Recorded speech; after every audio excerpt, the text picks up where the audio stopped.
Hello everyone, welcome to Tasty Dish by Sethu Palaniyappan. நல்ல ஒரு ஹெல்த்தியான ஃபில்லிங்கான ட்ரிங்க் எப்படி செய்கிறதுன்றதை பார்க்க போகிறோங்க. அதுக்கு 3 பனானா கட் பண்ணி எடுத்து வச்சுருக்கிறேன். டேட்ஸ் ஒரு 8 to 9 டேட்ஸ் தண்ணியில் ஊற வச்சுருக்கிறேங்க. பாதாம் 10 பாதாம் தண்ணியில் ஊற வச்சு தோல் எடுத்து வச்சுருக்கிறேன். இப்போ எப்படி செய்யலான்றதை பார்க்கலாம். இப்போ ஒரு ஜாரில் எடுத்து வச்சிருக்கிற டேட்ஸை சேர்த்துக்கிறேன். அடுத்து பாதாம் சேர்த்துக்கிறேன். இதில் கட் பண்ணி வச்சிருக்கிற பனானாவை சேர்த்துக்கிறேங்க. இதில் ஸ்வீட்னஸ்க்கு நாட்டு சக்கரை சேர்க்கறதுனா சேர்த்துக்கலாம், இல்லாட்டினா ஹனி சேர்த்துக்கலாங்க. நான் ஹனி தான் சேர்த்துக்க போகிறேன். 2 ஸ்பூன் ஹனி சேர்த்துக்கிட்டு இருக்கேன் நான். அடுத்து சுட வச்சு ஆற வச்ச ரூம் டெம்பரேச்சர் மில்க் சேர்த்துக்கிறேங்க. இப்போ நான் 1 டம்ளர் பால் தான் சேர்த்துட்ருக்கேன். சேர்த்துட்டு ஃபஸ்ட்டு நல்லா கிரைண்ட் பண்ணிக்கலாங்க. அதுக்கப்புறமாட்டி எடுத்து வச்சுருக்கிற மீதி 2 டம்ளர் பாலோடு மிக்ஸ் பண்ணிக்கலாம். இந்த மாதிரி அரைச்சி எடுத்துக்கிட்டாச்சுங்க. நிறைய பால் ஊற்றிட்டிங்கன்னா அரைப்படுறது கொஞ்சம் சிரமமாக இருக்கும். அதனால் ஃபஸ்ட்டு நல்லா கிரைண்ட் பண்ணியாச்சு. இப்போ மீதம் உள்ள பாலை சேர்த்துக்கலாம். இதை ஒருக்கா ரன் பண்ணி எடுத்துக்கலாங்க. மில்க் ஷேக் ரொம்ப சூப்பராக ரெடி ஆயிடுச்சு.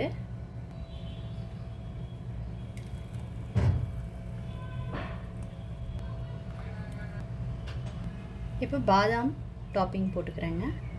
நல்ல ஒரு ஃபில்லிங்கான ரெசிபிங்க. நீங்கள் பசங்களுக்கு செஞ்சு கொடுக்கலாம். நல்ல ஒரு ஹெல்த்தியான ட்ரிங்க்கு. டேட்ஸ் சாப்பிடாத பசங்க கண்டிப்பாக இந்த மாதிரி செஞ்சு கொடுத்தீங்கன்னா சாப்பிடுவாங்க. இதை அவசியம் நீங்கள் ட்ரை பண்ணி பாருங்கள். ட்ரை பண்ணிவிட்டு உங்களோட கமெண்ட்ஸை சொல்லுங்கள். நெக்ஸ்ட் ஒரு ஹெல்த்தியான ஸ்நாக் ரெசிபி தான் பார்க்க போகிறோம். இப்போ ஒரு பேனில் கொஞ்சம் பட்ரு சேர்த்துக்கிறேன். இதில் கொஞ்சம் எண்ணெயும் சேர்த்துக்கிறேன்.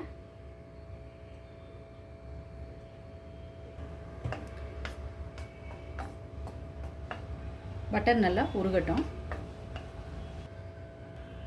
இதில் எடுத்து வச்சிருக்கிற சோளத்தை சேர்த்துக்கிறேன்.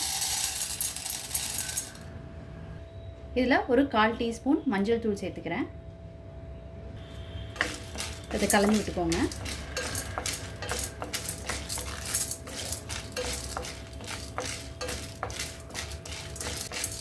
எல்லாத்துலேயும் எண்ணெய் படுற மாதிரி நல்லா கலந்து விட்டுக்கிட்ட பிறகு இதை மூடி போட்டு குக் பண்ணிக்கலாங்க, பொரிய விடுறதுக்கு. இப்போ மூடி போட்டுறேன். பொரிய விட்டுக்கலாங்க.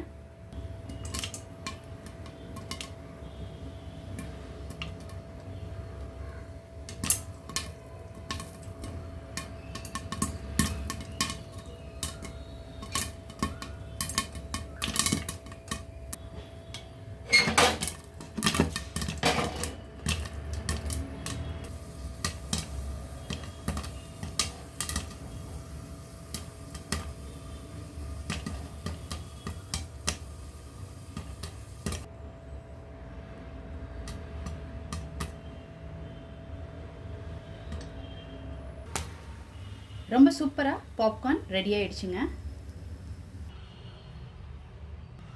இப்போ இந்த பாப்கார்னை மசாலா பாப்கார்னை ரெடி பண்ணிக்கலாங்க. என்னோடய பட்டர் சால்டட் பட்டர், அதனால் நான் 1 பிஞ்ச் சால்ட்டு சேர்த்துக்கிறேன். கலருக்காக காஷ்மீரி ரெட் சில்லி பவுடர் சேர்த்துக்கிறேன். கொஞ்சம் பெப்பர் தூள் சேர்த்துக்கிறேன்.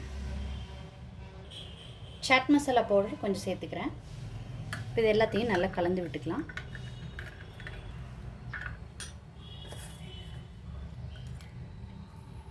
இப்போ இதை இந்த பாப்கார்னில் சேர்த்துக்கிறேங்க.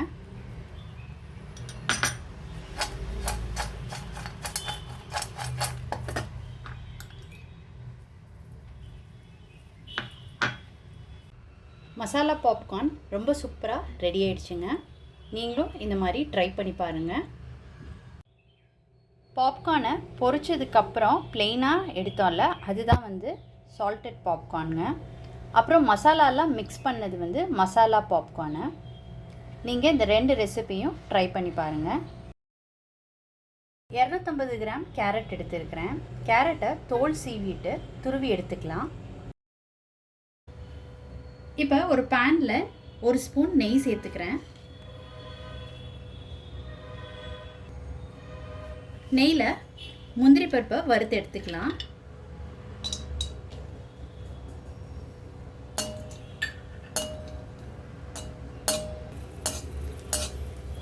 இப்போ நல்லா வறுபட்டுருச்சு. இப்போ எடுத்துக்கிட்டுலாம் முந்திரி பருப்பை. இன்னொரு ஸ்பூன் நெய் சேர்த்துக்கிறேங்க. இதில் துருவி வச்சிருக்கிற கேரட்டை சேர்த்துக்கலாம்.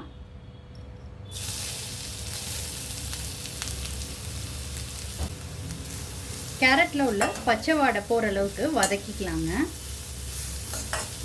கேரட்டில் உள்ள பச்சை வாடை போகிற அளவுக்கு வதக்கியாச்சு. இப்போ இதை ஒரு பிளேட்டுக்கு மாற்றிக்கலாம்.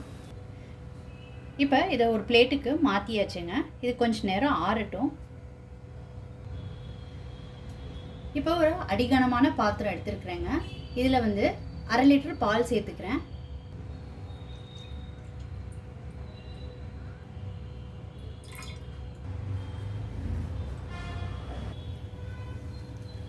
அரை லிட்டருக்கு கொஞ்சம் கூடவே சேர்த்துக்கிட்டு இருக்கேங்க பால் நல்லா காயட்டும்.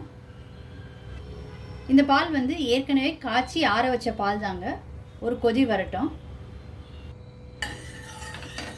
கேரட் நல்லா ஆறிடுச்சு. இந்த கேரட்டை ஜாரில் சேர்த்துக்கிறேன் நான்.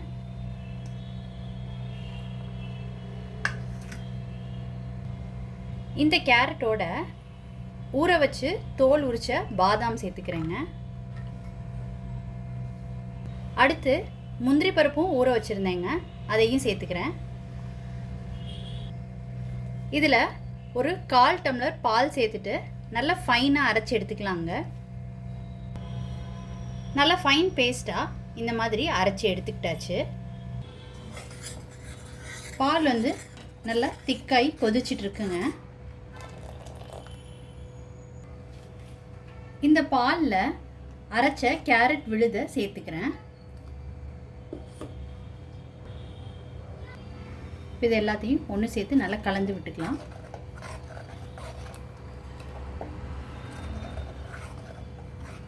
இப்படியே ஒரு 5 மினிட்ஸ் கொதிக்கட்டுங்க.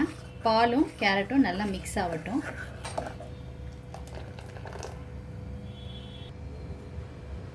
பாலும் கேரட்டும் நல்லா மிக்ஸ் ஆகிடுச்சு. முதல்ல இருந்ததை விட இப்போ நல்லா திக்காயிடுச்சுங்க.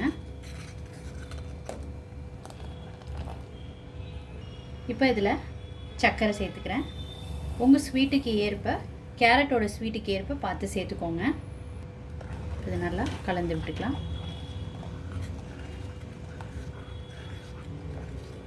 கலந்து விட்டுட்டு பத்தலைன்னா பார்த்து சேர்த்துக்கோங்க.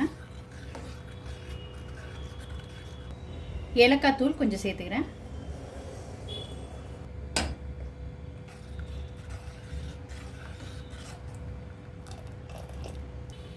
இப்போ ஃபைனலாக வறுத்து வச்சுருக்கிற முந்திரி பருப்பை சேர்த்துக்கலாம். சூப்பராக கேரட் கீர் ரெடி ஆகிடுச்சுங்க. கேரட் சாப்பிடாத பசங்களுக்கு நீங்கள் இந்த மாதிரி செஞ்சு கொடுத்தீங்கன்னா கண்டிப்பாக சாப்பிடுவாங்க.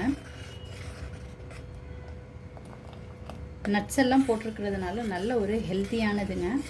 ஈவினிங்கில் ஸ்கூல்லேருந்து வர பசங்களுக்கு செஞ்சு கொடுக்கலாம். இப்போ இறக்கிடலாங்க. ரெடி ஆகிடுச்சு. கடையில் உள்ள பாதாம் கீர் மாதிரி நீங்கள் இப்படியே சூடாகவே சர்வ் பண்ணலாங்க. இல்லாட்டினா சில் பண்ணிவிட்டு அதுக்கப்புறமாட்டி சர்வ் பண்ணலாம். கேரட் கீர் நான் சில் பண்ணியிருக்கேங்க. சில் பண்ணி எடுத்துருக்கிறேன். இப்போ இதில் சேர்த்துக்கிறேன் டம்ளரில். இப்போ இதில் மேலே பாதாம் சேர்த்துக்கிறேங்க. இது ஆப்ஷனல் தான், நீங்கள் விருப்பப்பட்டால் சேர்த்துக்கோங்க. ரொம்ப சூப்பராக கேரட் கீர் ரெடி ஆகிடுச்சு. நீங்கள் இந்த ரெசிபி அவசியம் ட்ரை பண்ணி பாருங்கள். ட்ரை பண்ணிவிட்டு உங்களோட கமெண்ட்ஸை சொல்லுங்கள். Tasty dish by Sethu Palaniappan சேனலை மறக்காமல் சப்ஸ்கிரைப் பண்ணிடுங்க.